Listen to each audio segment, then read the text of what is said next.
Bienvenidos a su programa Poder Ciudadano. Los saluda con muchísimo gusto Juan Carlos Flores Aquino, transmitiendo completamente en vivo desde las instalaciones del canal del Congreso a través de la señal de Radio Congreso. Lo hacemos con muchísimo gusto y lo invitamos a que se quede la siguiente hora en este programa con una invitada muy especial. Estaré presentándoselas en un minutito porque será un tema de gran interés, como lo son todos los que presentamos en Poder Ciudadano, y estoy seguro que al momento de escucharla sabrá por qué se lo comentamos, se lo decimos.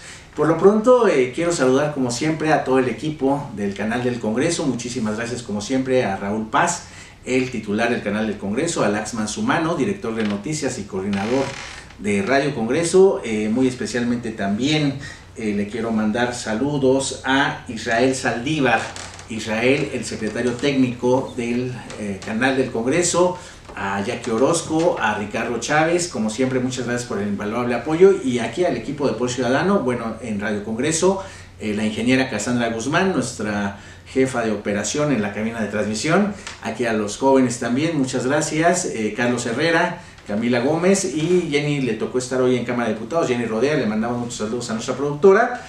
Y ahora sí, quiero presentarle a nuestra invitada de esta tarde. Ella es Lilia Rubio. Lilia Rubio dirá, bueno, pues, ¿quién es Lilia Rubio? Yo le voy a platicar, se lo voy a preguntar a ella, pero nada más le quiero decir, imagínense estar en un escenario en el Palacio de Buckingham, en la Casa Blanca, en Palacio Nacional, y en estas visitas en donde seguramente ha visto a la presidenta Claudia Sheinbaum, al presidente Andrés Manuel López Obrador, al presidente Enrique Peña Nieto, a Carlos Salinas de Gortari, al presidente Carlos Salinas de Gortari, a Ernesto Zedillo, a Felipe Calderón, y siempre que había una reunión de alto nivel, había una persona al lado que siempre aparece y que es Lilia Rubio, intérprete del equipo de la Presidencia de la República. Ella es, todo el mundo la reconocemos como la decana, como quien liderea la interpretación en Presidencia de la República, pero ella, la he escuchado, siempre dice ser parte de un equipo. Y estoy muy agradecido, Lilia Rubio, de que hayas tenido el tiempo para venir a esta cabina de radio, en Radio Congreso, y platiques esta tarde con el auditorio de Poder Ciudadano. Bienvenida y muchas gracias por estar aquí, Lilia Rubio.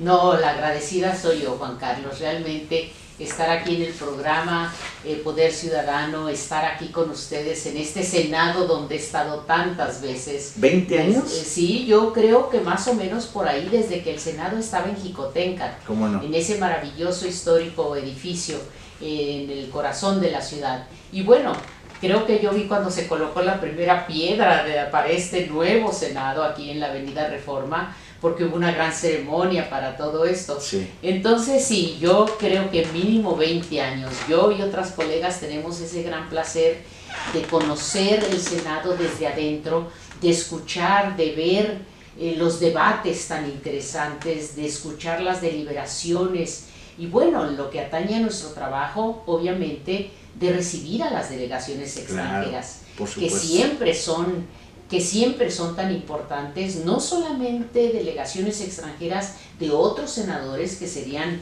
las contrapartes o los contrapartes de los senadores mexicanos, sino también si viene un alto funcionario de algún gobierno de X país, sea un primeros país asiático, ministros, presidentes, totalmente, secretarios de Estado. Siempre hay una reunión en el Senado, como en la Cámara de Diputados, pero la del Senado no puede faltar. Entonces es un gran privilegio. Gracias por invitarme. Además es tu casa, porque bien, también tu trabajo ha estado siempre en el mundo diplomático, en las relaciones internacionales, y como bien lo dices, pues bueno, trabajando aquí ya durante 20 años, y te estamos invitando también, Lilia Rubio, por tu libro, que está ya en circulación, Mi Voz, Lilia Rubio, y quiero leer la contraportada del libro que dice: Lilia Rubio es todo menos convencional.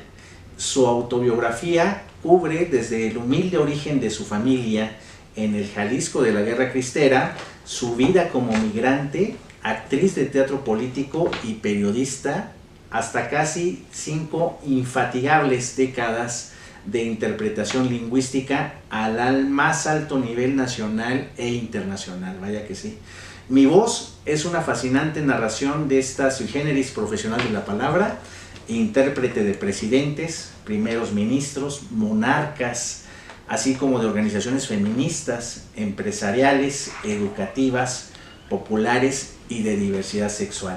Indiscutiblemente, la impecable trayectoria de Rubio se define con una palabra: pasión. Sí. Lilia, pues nuevamente bienvenida, y gracias. Leyendo esto que acabo de decir, qué vida la tuya, Lilia. Yo te comenzaría preguntando, ¿quién es Lilia Rubio, más allá de esta presentación que acabamos de dar tuya? Mira, pues Lilia Rubio es una mujer feliz, es una mujer que da gracias a la vida, por supuesto, porque he tenido una vida tan variada, y no solo eso, sino que una actividad me ha llevado a la otra, y puedo conjugarlas todas a fin de cuentas, desde que empecé a hacer teatro, desde que mis padres, cuando yo tenía 10 años, mis hermanos 2 años mayores que yo, mi hermana Marta, Vicky, mi hermano Heriberto, yo era la bebé de la familia, desde Tijuana que nos fuimos a Estados Unidos, al estado de Utah para ser exactos, primero por la necesidad económica y segundo por la religión mormona, porque ya en Tijuana nos bautizamos en la iglesia mormona. Entonces toda esa etapa de ser niña migrante hacia Estados Unidos en ese momento, en el año 1962, pues solo puede enriquecer a un ser humano, y eso es lo que ha sucedido. Por eso te digo que sabemos que la felicidad permanente no existe, y qué bueno que sea así. Queríamos siendo siempre felices, tenemos que tener desafíos, tenemos que tener problemas a resolver, por supuesto, pero sí te puedo decir que yo me considero tan privilegiada porque no he tenido que compartimentar mi vida. Una etapa me lleva a la otra, y es en la etapa que estoy. A estas alturas de mi existencia estoy feliz porque sigo interpretando, adoro la interpretación, mi pasión es la interpretación, como han sido las demás actividades. Si no entras a algo con pasión, claro, ¿para qué? ¿De qué sirve? Eso ha sido de alguna manera mi lema en la vida. Y vaya que lo observamos, Lilia, porque te conocemos de hace varios años, hemos seguido tu trayectoria, que es admirable, por cierto, y quiero comentarte algo más. Esto que nos acabas de platicar está también en la primera parte del libro, sí, que es tu autobiografía, pero de lo que me parece más interesante es, como bien lo dices, esta gran diversidad a lo largo de tu vida, porque bueno, nos platicas ahorita de la vida de Tijuana, Utah, pero después te vienes a la Ciudad de México. Sí. Vienes a la Ciudad de México y vaya, ¿de qué forma, no? Estuviste en el Centro Libre de Experimentación Teatral y Artística, el CLETA, el famoso CLETA. Eres actriz de formación. ¿Cómo se da ese proceso de Utah a la Ciudad de México? Yo ya estaba en la universidad en Utah y estaba ya haciendo teatro allá. Desde como los 15, 16 años dirigí una obra de teatro con los hermanos de la iglesia mormona. Yo era la directora y entonces dirigía mi obra de teatro, y fui conociendo gente que llegaba en aquel tiempo a Utah, y los actores, las actrices de teatro campesino, de Luis Valdés, el gran director del Zoot Suit, que hizo, sí, claro, esa película que ya es icónica, ¿verdad? Una película maravillosa sobre los pachucos, el movimiento chicano en Estados Unidos. Entonces estaban en plenas huelgas de César Chávez, la uva de mesa, la lechuga, etc. Y se crearon toda una efervescencia de teatro campesino, de teatro al aire libre, de grandes expresiones corporales, porque los actores, las actrices presentaban sus obras ante las multitudes huelguistas, en California especialmente. De vez en cuando llegaba alguien a Utah y a mí siempre me interesaba charlar con esta persona que llegaba. Entonces me di cuenta en un momento dado que yo quería venir a México a hacer teatro en español. ¿Te nació la idea, la pasión, como, sí, bien dices, las ganas? Sí. Entonces, en aquel tiempo yo no tenía ni el menor contacto. Yo llegué a México con $100 en la bolsa. Literalmente. Literalmente $100, que bueno, los he estado estirando desde 1971, por supuesto. Pero llegué a México sin conocer, porque no había vivido aquí, no conocía la Ciudad de México. Hace 54 años. Hace 54 años, el 71 exactamente. Entonces llegué y yo lo único que sabía es que debía haber una escuela de teatro en este país. Yo pensaba que era en Bellas Artes, en el Gran Palacio de Bellas Artes. Me fui al día siguiente al Palacio de Bellas Artes, era un lunes, llegué con las señoras que andaban haciendo la limpieza, ninguna sabía dónde estaba la escuela de teatro, hasta que alguien se apiadó de mí y me dijo, mire, esta es la Avenida Reforma, váyase usted allá al fondo y va a encontrar un edificio enorme, enorme, ese se llama el Auditorio Nacional, me dijo este señor, ahí en Bellas Artes. Y atrás de ese Auditorio Nacional yo he visto que hay como una escuela, señorita, quizá es lo que usted esté buscando. Entonces, yo me instalé en el centro de la ciudad, traía $100 y tenía que hacerlos rendir lo más posible. Claro. Entonces, el día que llegué en el autobús a la Ciudad de México, porque primero me fui a una conferencia de la Juventud Mormona, entonces dije, ¿qué hago? Porque estaba medio anocheciendo. Entonces me fui caminando por las calles ahí del Zócalo, después de estar tan impresionada de ver eso por primera vez, me fui caminando en estas calles que digo en el libro, usualmente con nombres de países sudamericanos. Está claro, está todo, Brasil, exactamente. Cuba. Y encontré un pequeño hotelito, que había una mesa como de lámina a la entrada y un señor. Entonces me vio, yo traía una pequeña maleta porque no podía traer más en ese viaje que hicimos por tierra desde Utah a Guadalajara a la conferencia de mormones, veníamos 4 en el auto. Entonces traía mi pequeña maleta, pero mis $100 los traía muy seguros. Entonces me quedé allí, esa fue mi primera casa, ese fue mi primer hogar. En ese hotel, sí, aquí en el centro histórico. En ese hotel, era un hotel de paso. Como yo ya tenía la experiencia de haber vivido en pleno centro de Tijuana, ya te la sabías. A mí no me sorprendía nada, estaré siempre agradecida de haber nacido en una familia pobre, en una familia de campesinos de Jalisco, en una familia pues con múltiples deficiencias, no solo económicas, también a nivel de la educación, porque como mis padres nacieron en plena guerra cristera, cerraban las escuelas, porque unos se mataban entre ellos, mataban hasta entre parientes, se mataban en este pequeño pueblo Tequesquitlán donde nacimos. Entonces, esa gran experiencia de estas historias que papá y mamá nos contaron siempre, quieras tú que no, fue lo que me dio la fuerza para llegar a una ciudad de estas dimensiones, caminar por ese zócalo, que yo ni sabía qué era la palabra zócalo, mucho menos pecero, que fue el pecero que tomé para irme a la escuela atrás de ese enorme edificio. La Auditorio Nacional, ahí en no conocía yo esas palabras, no estaban en mi vocabulario. Y además muy jovencita. Sí, 20 años. Entonces, allí me quedé. El señor de la recepción no podía creer que yo quería quedarme allí. Le pregunté que cuánto costaba el cuartito, me dijo que $12.50, que en aquel tiempo era más o menos $1. Sí, estaba $12.50 en el 71. Era la época, exactamente. Sí. Entonces yo hice inmediatamente mi cálculo matemático y dije, con los $100 aquí me clavo, aquí me quedo. Sí. Era un pequeño hotelito que ahí debe seguir, maravilloso. Y de allí fue que empecé a ir a la escuela. Llegué a la escuela de teatro, no empezaban las clases todavía, pero estaba el director Montero, que era el director de la escuela. Escuchó mi historia, que yo había llegado apenas de Utah, que él no sabía dónde estaba eso, ¿verdad? Pero le conté la historia, que yo había hecho la revolución en mi familia para salirme de Utah y venirme a la Ciudad de México. Y entonces me dijo, mire señorita, usted me tiene tan impresionado con esa historia que me acaba de contar. Espero que la haya creído. Y además a los 20 años. A los 20 años. Espero que la haya creído porque era la puritita verdad. Claro. Eso era. Se me quedaba viendo él y ni me interrumpía. Yo contándole cómo había llegado a la Ciudad de México y dónde estaba hospedado en el hotelito allá por la calle de Perú. Me dijo, mire señorita, me tiene tan impresionado con esta historia que usted me contó. Abrió el cajón, sacó unos papeles, me dijo, mire, Los exámenes tuvieron lugar hace meses. Ya tenemos los grupos de primer año de la escuela teatral seleccionados. Pero firme usted aquí y la escuela empieza la semana que entra.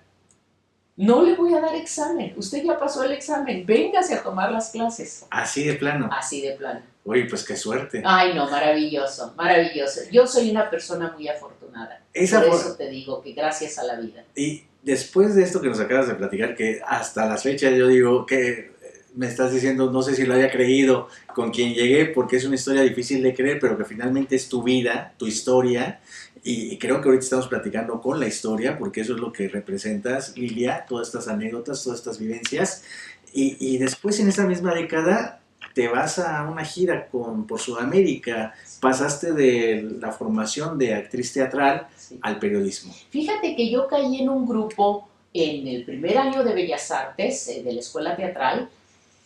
Era un grupo pequeño. Ajá. Retes, el viejo. Gabriel Retes. No, el padre. El padre de Gabriel Retes. El padre de Gabriel Retes era nuestro profesor. Mira. Que se quedó con nosotros solamente unos 3 meses, desde que empezó la escuela en septiembre hasta diciembre, y cuando ya iban a empezar las vacaciones, nos dijo que ya no nos iba a ver en enero, después de la vacación navideña, porque le había salido un contrato para dirigir una obra fuera de México, etc. Pero nos dijo que no nos preocupáramos, éramos como 7, 8 en el grupo, quizá 10. Ajá. Era el grupo más pequeño de los 4 grupos que habían empezado ese año en la escuela teatral. Nos dijo que no nos preocupáramos, que ya estaba alguien que iba a continuar con nosotros regresando en enero. Y ese alguien era una persona que ya falleció, que siempre lo sigo extrañando, mi gran compañero y gran amigo Claudio Obregón. Un gran actor, un excelso actor. Sí, claro. Primer actor. Él había terminado, acababa de filmar John Reed México Insurgente con Paul Leduc. Mira, nada más. Una gran obra. Que sí, ahora también hablando de obras icónicas, mira tú, nada más ni nada menos, John Reed México Insurgente. Entonces, cuando regresamos en enero, pues nos vamos encontrando con lo que ya nos había anunciado Retes, de que estaba aquí nuestro nuevo profesor. Cuando llega el final del año, de ese primer año en la escuela de teatro, todos los grupos teníamos que montar una obra. Unos escogían a Ionesco, otros escogían... Nosotros, mi grupo, como estamos hablando que era el 1971. ¿Qué época además? 3 años del movimiento del 68, del cual yo no sabía absolutamente nada. A Utah jamás nos llegó información sobre lo que había pasado en Tlatelolco, jamás lo que había pasado el 2 de octubre. Utah era una burbuja en la que nosotros vivíamos, una burbuja en que ni sabíamos qué estaba pasando en Vietnam, México. Ni sabíamos qué estaba pasando en Vietnam, que era directamente... Estados Unidos involucrado en Vietnam, sí. Y estaba aquello a todo lo que daba en Hanoi, en Saigón y en todos lados. Sí, las protestas que estuvieron en muchísimas ciudades en Estados Unidos, ¿no? No sabíamos qué pasaba, teníamos que estar un poco, si tenías interés en enterarte era difícil conseguir información, pero te digo, yo siempre que llegaba alguien de California o de Nueva York o alguien que sí pasaban por Utah, yo me sentaba a hablar con ellos. Pero tanto como saber lo que había pasado el 2 de octubre, no. No lo conocían. No, para nada. Por ahí nos enteramos que había habido una olimpiada. Eso sí, la olimpiada que bueno, ya era mucho que no llegara esa información. Exactamente, claro. Que fue días después de la masacre. Pero entonces mi grupo decidió que ese examen que era de rigor, presentar en la escuela para pasar del primero al segundo año, que no íbamos a tomar ninguna obra escrita, que íbamos a escribir nuestra propia obra. ¿Ustedes tenían que escribirla? No teníamos. El grupo decidió, como era un grupo con Claudio Obregón, y varios de mis compañeros en ese grupo habían estado participando en el movimiento del 68. Toda esa carga que traían. Todo. Y además en el 71 el halconazo. Exactamente. Yo llegué a unos meses después del halconazo. Después del halconazo. Yo llegué en septiembre. Fue en julio. Yo llegué unos meses después. El 10 de julio, sí. El 10 de julio. Yo llegué unos meses después del halconazo del 71. 3 meses después. Claro. Estaba la efervescencia. Totalmente. Entonces, cuando ellos empezaron a hablar de montar una obra del 68 y me empezaron a explicar qué había pasado, a mí me dio mucho miedo. Porque imagínate una chica llegando de Utah, apenas viviendo en este hotelito, conociendo México, etcétera, y yo los escuchaba y sabía que no me decían la mentira, sabía que no me estaban mintiendo. pero sí dije, híjole, no nos estaremos metiendo en un lío bastante grande. Yo no entendía México en ese momento, yo no sabía que había varios partidos políticos, no sabía quién era quién, apenas, sí. no sabía quién era quién, no sabía quién era el PRI, no sabía quién era el PAN. No sabía, entonces, pero sí intuía por los comentarios de la escuela de teatro, que estaba México en un momento muy difícil y que había pasado, cuando empecé a escuchar lo que había pasado el 2 de octubre y empecé a enterarme todos los meses de ese movimiento que llevaron a esa fatal tarde en Tlatelolco, dije, esto es muy grueso, esto es muy grave. ¿Y qué sucedió entonces? Me dijeron, ok, Lilia, si no quieres tú actuar en la obra de teatro que vamos a escribir nosotros, haznos un favor, vete a la hemeroteca, que yo no conocía, ya me dijeron dónde estaba la hemeroteca. ¿La de Valderas? Sí, la Biblioteca México. La del centro, ¿cuál era? La gran hemeroteca. Debe ser la del Metro Valderas, que es parte de la Biblioteca de México, que hasta la fecha está la ahí está, allí sigue. Yo no había ido nunca, creo, a una hemeroteca. Ve y empieza a ver los meses, como el movimiento estudiantil duró tantos meses, obviamente empieza desde el mes de junio, desde el bazucazo en San Ildefonso, etcétera, ¿no? Entonces ellos me iban guiando, como si yo era realmente mentalmente, yo ya tenía 20 años, pero era una bebé a nivel de mis conocimientos del mundo. Pero lo que te pidieron fue una investigación, fue un guión. Me dijeron que fuera yo revisando los periódicos para ver qué se había publicado. Para informarse. Sí, porque eso iba a ser materia prima para escribir la obra.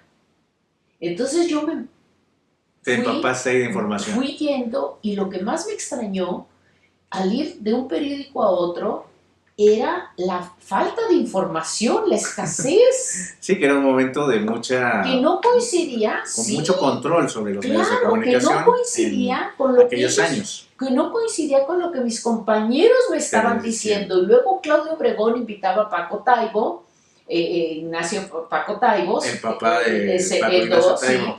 No. Paco Taibo, sí. Paco, ahorita el director del Fondo de Cultura Económica. Exactamente. Ya. Paloma, su esposa, creo que se acababan de casar en ese año, me puedo equivocar. Sí, pero debe ser por esas fechas. Sí, los invitaba porque Claudio era un tipo, era un actor tan admirado por su seriedad en su trabajo, y a la vez era un tipo tan democrático y tan interesado. Intelectual también. Por supuesto, era un hombre con grandes conocimientos, y él estaba también muy inquieto con todo lo que había pasado, y lo que hacía era transmitirlo a sus estudiantes. Y en los estudiantes él encontró un buen caldo de cultivo, quizá la única que no era caldo de cultivo en ese momento, te digo, por mis propios temores, porque era un mundo totalmente nuevo para mí, era yo.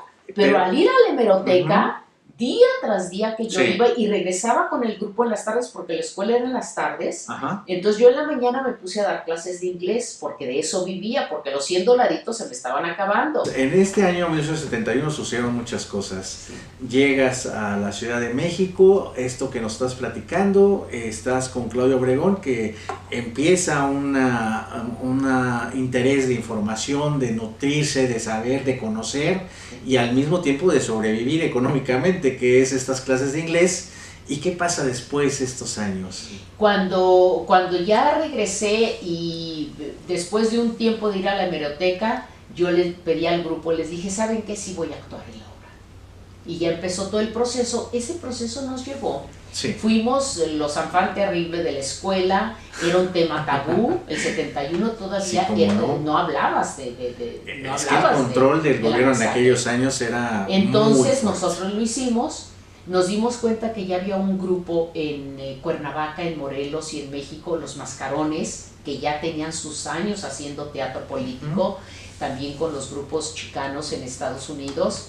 Y bueno, tomamos el Foro Isabelino porque se montó una obra que era El Fantoche de Lusitania de Peter Weiss, que era una crítica de todo el colonialismo en Angola, y las autoridades universitarias, que era el grupo de la UNAM el que montó esta obra, las autoridades universitarias, cuando se dieron cuenta de la calidad política de esta obra de teatro, El Fantoche de Lusitania, dijeron que no había dónde estrenar. Y ya los alumnos de la escuela de teatro de la UNAM habían mandado hasta las invitaciones.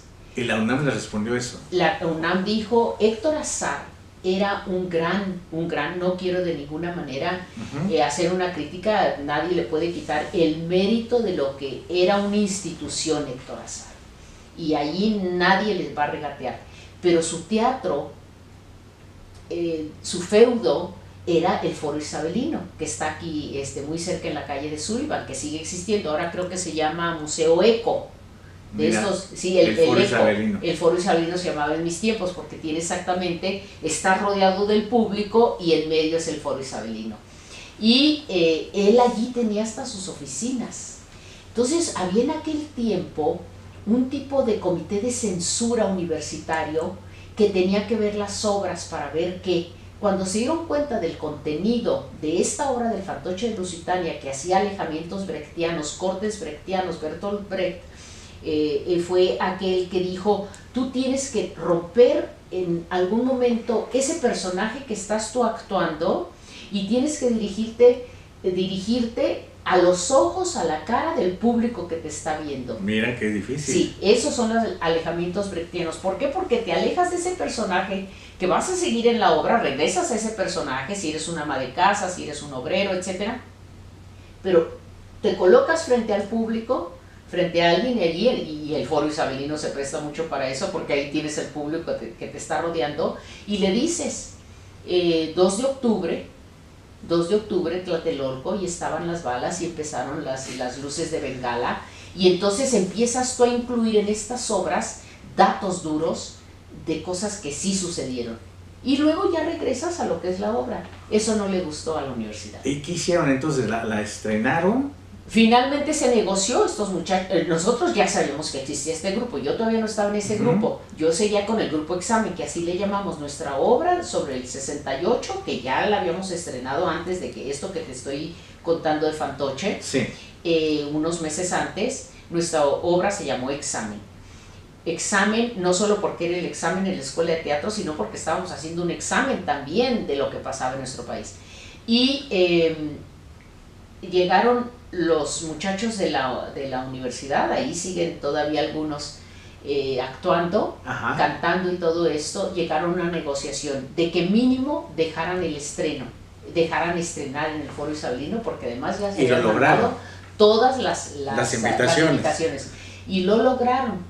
Mira. Y lo lograron, y la noche del estreno, porque había una gran expectación en el mundo cultural mexicano, los actores como Claudio Obregón, como Carlos Ancira, como Luisa Huertas, que le acaban de dar el tan merecido Ariel a esta gran actriz, Julia Marichal, que ya falleció, Felio Eliel, todos estos grandes actores presentes, y todos estos actores que Claudio había traído por ser quien él era, que nosotros quizá no hubiéramos podido traer porque éramos unos muchachos. Estaban estudiando. Unos imberbes ahí, que estaban, unos estudiantes que nadie nos conocía.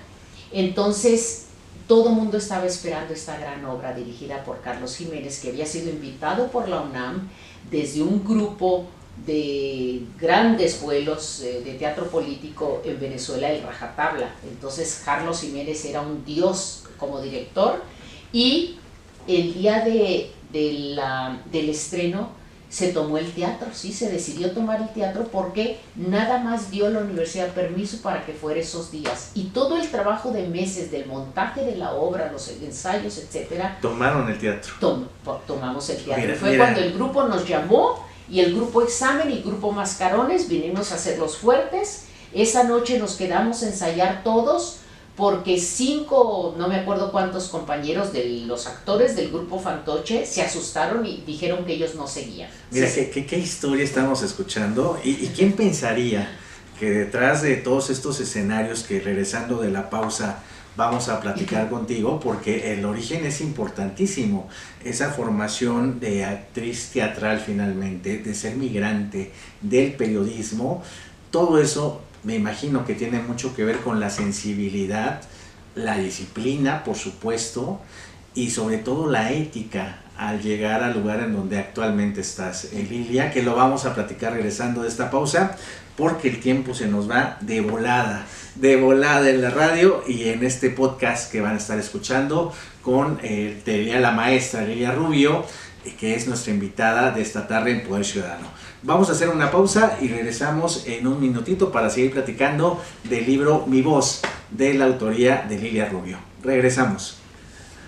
Regresamos a Poder Ciudadano aquí a través de la señal de Radio Congreso. En el canal del Congreso estamos transmitiendo desde el Senado de la República en la colonia Tabacalera, aquí en la alcaldía Cuauhtémoc, en el centro de la Ciudad de México, en el centro del país.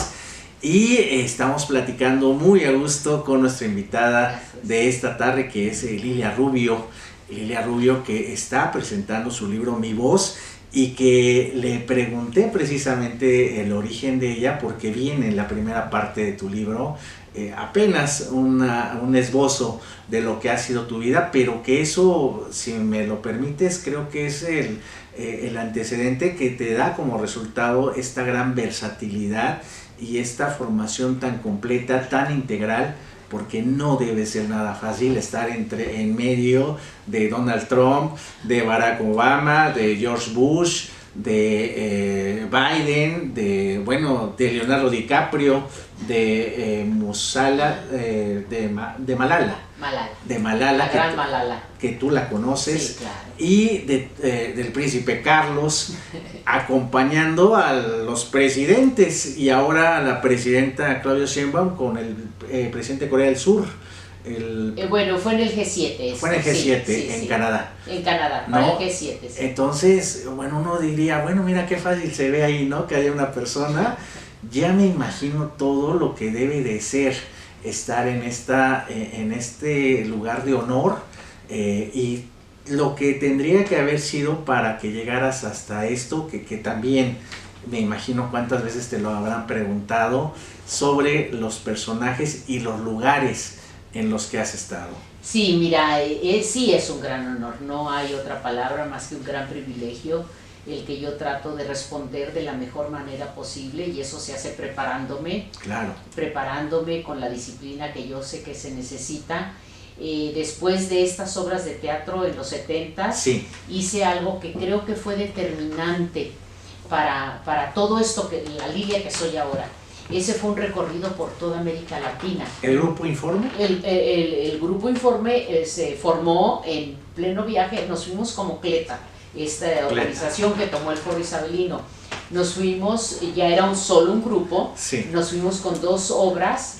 El grupo de Claudio llevó otra obra que ya se había montado solamente con actores y actrices profesionales, que se llamaba Torquemada, una obra escrita por un gran dramaturgo brasileño, Augusto Boal, que escribió esta obra sobre Torquemada y todo lo que es la tortura carcelaria, porque él fue preso político en Brasil.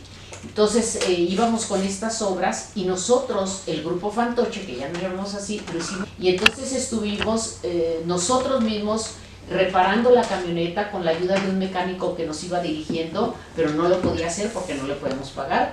Nosotros estuvimos limpiando tornillo por tornillo, bajamos toda la caja de las 2 vehículos, y finalmente la única que quiso andar fue la Ramírez, esta ambulancia.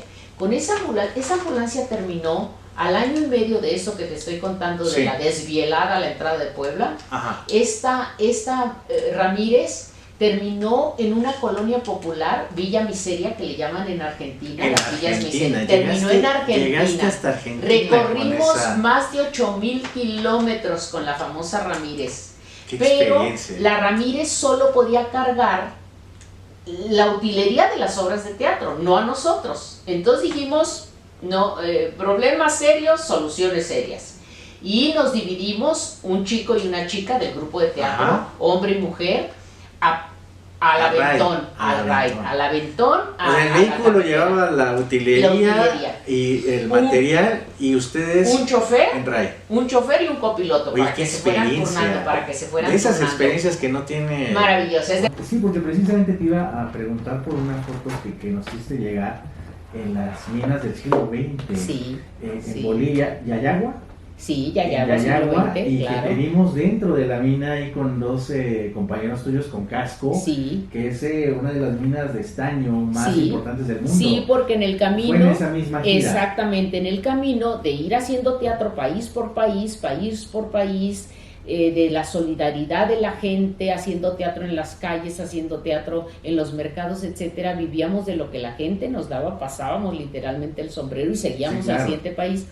Ahí yo conocí a dos compañeros cineastas, periodistas, que estaban haciendo cine marginal. Había una cooperativa de cine marginal que se había formado con Paco Taibo, en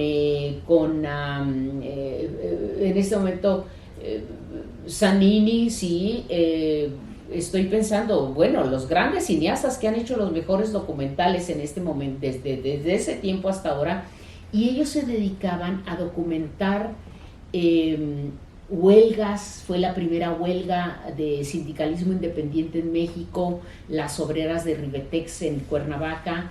Entonces ellos filmaban con una camarita de Super 8, por eso se llamaba la Cooperativa de Cine Marginal, de Cine Super 8. Y estos compañeros que yo conocí en este viaje por Centroamérica, eso hacían. Y ahí entró para mí una nueva etapa, porque me interesó mucho que era documentar esto, no solo a nivel del teatro, sino el periodismo, la filmación. Justamente es lo que te iba a preguntar, porque también tienes formación de periodista, estuviste una década o más tiempo en La Jornada. Sí, escribiendo como invitada, pero sí, no permanente, años. Sí, por supuesto. Y entonces regresas a México con esa experiencia que yo creo es única. Ya te preguntaremos en un ratito más cuántos países has conocido al lado de presidentes, pero esta gira fue toda Sudamérica, ya conocías Estados Unidos, ya conocías México, ya habías estado en Tijuana, en Utah, Ciudad de México, Guatemala, te aventaste toda Sudamérica. Sí, hasta Argentina. Entonces regresar a México con esa experiencia, bueno, no cualquiera. Sí, fue año y medio de viaje, y ahí empecé yo a hacer mis primeras entrevistas. Estos compañeros hacían la filmación, y en movimientos populares con campesinos. En Colombia, por ejemplo, filmamos hasta toma de tierras con una de las organizaciones campesinas más grandes, la Asociación Nacional de Usuarios Campesinos de Colombia, que existe todavía, la ANUC. Luego, pues en Argentina estaba plena efervescencia, acababa de regresar Perón de su largo exilio en España. Entonces pudimos filmar. Era una década de dictaduras en Sudamérica. Totalmente, pudimos filmar a un metro y medio del féretro de Perón en el Congreso. Claro, y nunca me olvidaré que estaba Mario Firmenich, el líder de los grupos montoneros, de la organización Montoneros, que tanto habían luchado por traer a Perón de regreso de Madrid a Argentina, Buenos Aires.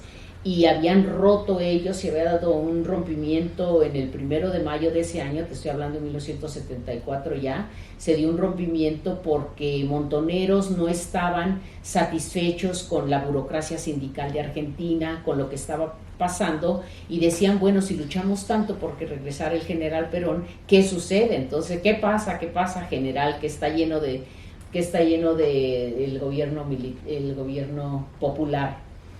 Ahorita me voy a acordar era la burocracia sindical que ellos protestaban.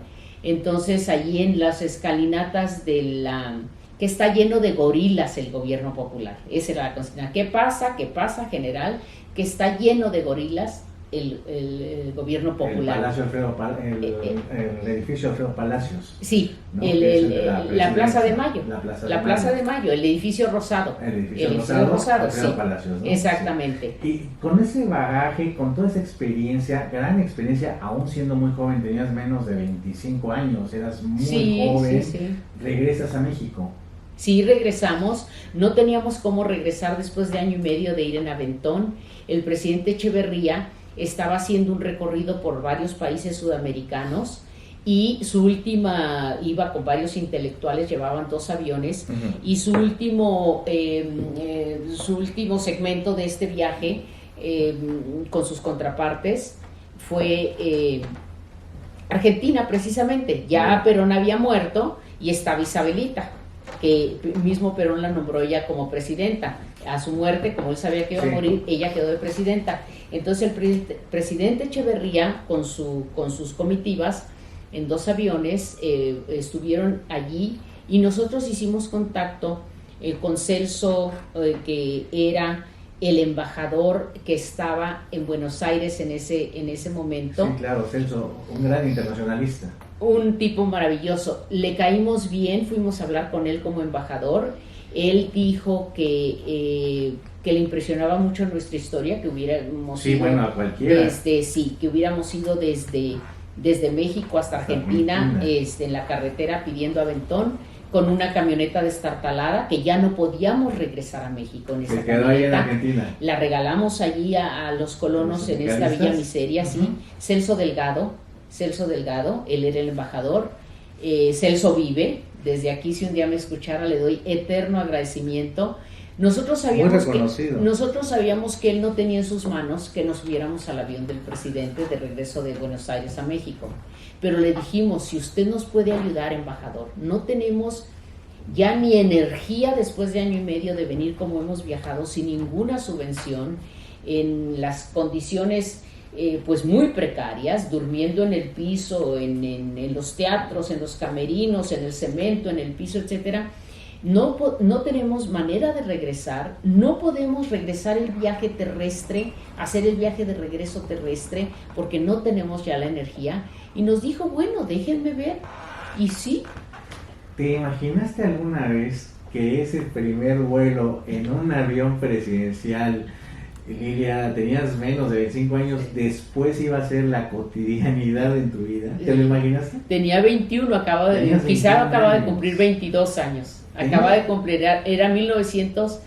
74. Empezamos el viaje en el 73, era 74. Te subes a un avión presidencial finalmente a los 22 años. Sí. Y ¿quién diría que Rubio, imagínate, 20 años después iniciaría en la habitualidad de estar en aviones presidenciales? No, ni en mis más extraños sueños o lo que fuera yo podría imaginarme una cosa así. Pero acabas de contar algo. Regresamos en el vuelo donde venían los grupos intelectuales, varios funcionarios del gabinete del presidente Echeverría. De Perón. Exactamente. Sí. No, ellos fueron ya después del funeral. Sí, no fue por el funeral.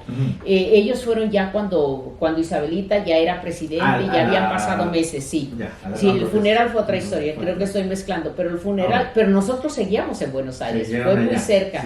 Y entonces el presidente Echeverría fue a visitar a su contraparte, que ya era Isabelita. Era una visita oficial. Era una visita oficial de Estado, claro.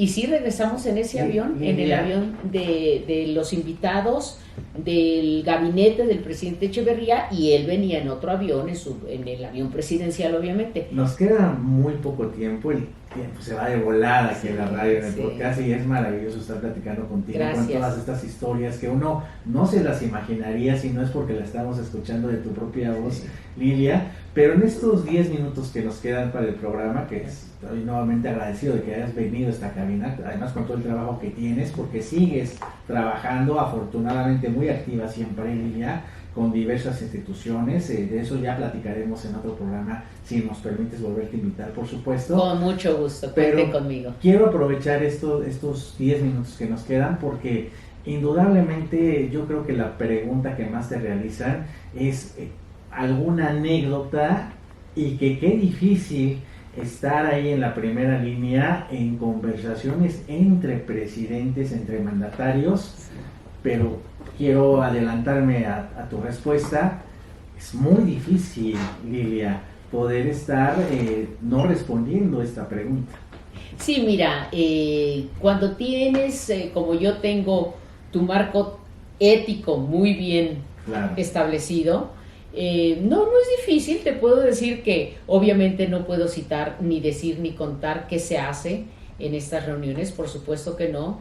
Te puedo decir que en el libro incluso lo describo, por ejemplo, lo que a mí me toca, es decir, el libro no cuenta nada nuevo, el libro no te da una cita directa de ninguna de las reuniones donde yo he estado. El libro narra lo que estos ojos han visto, cómo yo los he visto y qué es lo que he visto, porque me parece que eso en sí tiene su propia riqueza. Por supuesto. Es decir, cómo es llegar al Palacio de Buckingham, cómo es ver al presidente López Obrador caminar por las calles de Washington, con todos los compatriotas, con todos los connacionales, recibiéndolo. Oye, esa foto donde estás en medio de Donald Trump y de Andrés Manuel López Obrador regalándose unos banners, que saliste muy bien ahí, justito entre los dos. Porque el intérprete, sea yo o quien sea, cualquier colega, tiene que estar cerca. Somos bastante metiches en ese sentido, pero es que si no lo fuéramos, ¿cómo vas a estar escuchando lo que ellos tienen que estar intercambiando? Entonces tú debes estar en medio para compartir. Pero sí te puedo decir que el libro, y cualquiera que lo lea se dará cuenta del respeto que yo he tenido y del profesionalismo que tengo de no hablar de cosas que a mí no me toca hablar. Yo estoy ahí como un vehículo, yo soy un vehículo entre dos seres humanos que cada uno tiene que hablar de su propia voz, y yo nada más estoy siendo ese vaso comunicante entre ellos para que se entiendan, y mi responsabilidad es hacerlo de la mejor manera posible, tener en mi cerebro la manera de encontrar el mejor término posible para que ellos entiendan. Es de una gran inteligencia lo que haces, Lilia, porque no cualquiera, y ahora con lo que nos estás platicando de esa formación, de dónde provienes, de tus orígenes, es muy relevante saberlo, porque entonces, por supuesto que entendemos esa disciplina, una gran disciplina, y la ética que te envuelve. Hasta la fecha yo no dejo de estudiar. El trabajo de intérprete es muy poco conocido realmente, muchas veces no es muy apreciado. La gente va a recoger un transmisor para un evento y dicen, aquí traigo mi traductor. No, pues el traductor no es el transmisor, el traductor es el que está en la cabina con el micrófono. Y que tienes que llegar antes, que tienes que estar preparándote, conocer al personaje. La formación teatral, me quiero imaginar, te lo pregunto. Hay mucho de teatro en la interpretación también. ¿Te ayudó muchísimo? Eso me ayudó mucho, sí, porque tú tienes que estar... Como tú citas esta foto que se publicó en todo el mundo cuando el presidente López Obrador él está entregando el bat que le llevó este bat maravilloso. Yo no estoy contando ningún secreto, así fue, está la foto allí. O cuando el presidente Peña Nieto dio su discurso allí frente a la reina, y cuando lo recibieron con la reina Isabel, cuando lo recibió, todos aquellos carruajes decorados de una manera que no hay palabras para describirlos, tienes que ver esas ceremonias, entrar al Palacio de Buckingham solo estando allí, ¿verdad? Porque si lo viste, aunque los hayas visto estas series en Netflix, no, pues no es eso tampoco, no es. Entonces, es describir eso, de eso se trata, pero la interpretación es poco conocida, como ya te dije, y se piensa que solamente es estar con gente muy famosa en hoteles de 10 estrellas. No es eso. La interpretación es una disciplina, es levantarte en la madrugada, es llegar a China, llegar a Beijing, llegar a Shanghai, llegar a Moscú, llegar a Ucrania, llegar a Dinamarca, llegar a Londres, llegar a Washington, y empezar a trabajar. Y regrésate porque hay más trabajo. Por supuesto. Y son viajes que son extenuantes, vas a lo que vas con toda esa presión que llevas por dentro. Supuesto. Y regrésate, no hay ni chance de recuperarse jet lag. Y en la mayoría de estos viajes oficiales va solo un intérprete.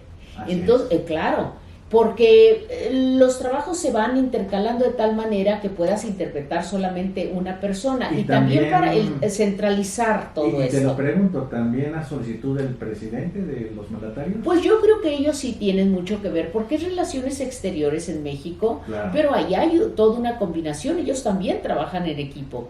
Entonces sí, la responsabilidad que sientes cuando sabes que tú eres la única que va acompañando a este mandatario, o a la presidenta Claudia Sheinbaum, es muy grande, porque tienes tú que cuidar hasta lo que comes, tienes tú que saber tu energía la tienes que ir dividiendo muy bien. Es que me imagino, mira, nos dices ahorita, ¿no? Buckingham, ¿no? la reina Isabel, el protocolo que debe ser el mayor protocolo en la historia del mundo. Así es. Y al mismo tiempo momentos de emergencia nacional. Te voy a mencionar 2, 3 donde tú estuviste. El plan de emergencia económica con Zedillo y Clinton, sí, en el 94, que te tocó sí, estar ahí, la pandemia, esta conversación de Andrés Manuel, Marcelo Ebrard y el presidente de los Estados Unidos también, y alguna otra situación que te la pregunto, o sea, no debe ser nada fácil porque es una responsabilidad enorme. Sí, lo de Zedillo no me tocó estar interpretando porque todo esto se dio también a través de las negociaciones cuando México estaba con una situación económica, entrando Zedillo al poder. Yo estaba en el equipo del presidente Zedillo, por supuesto. En el 94. Sí, estaba con estas colegas. Dina Kuriansky era quien dirigía en ese momento el equipo de intérpretes, y bueno, no solo es estar en las reuniones, sino también en los documentos escritos, porque recuerda que nosotros manejamos la interpretación hablada, que se llama propiamente interpretación, pero también nos encargamos de traducir lo que es la traducción, que es sobre papel.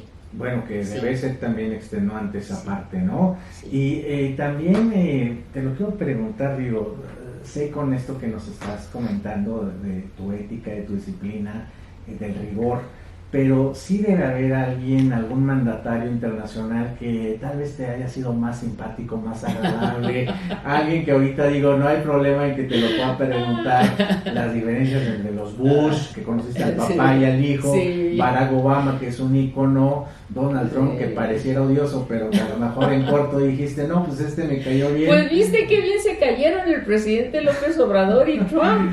Digo, personajes tan disímbolos, pero fue todo un flechazo. Lilia, fue todo. Leonardo DiCaprio, que también lo conociste. Claro, fue todo bien sobre hojuelas. ¿Qué personaje dices, bueno, la reina Isabel? Te lo quiero preguntar, ¿quién dices? Te lo pregunto, me digas en primer lugar, ¿qué personaje internacional? No, mira, no puedo. Yo me he prometido no dar adjetivos.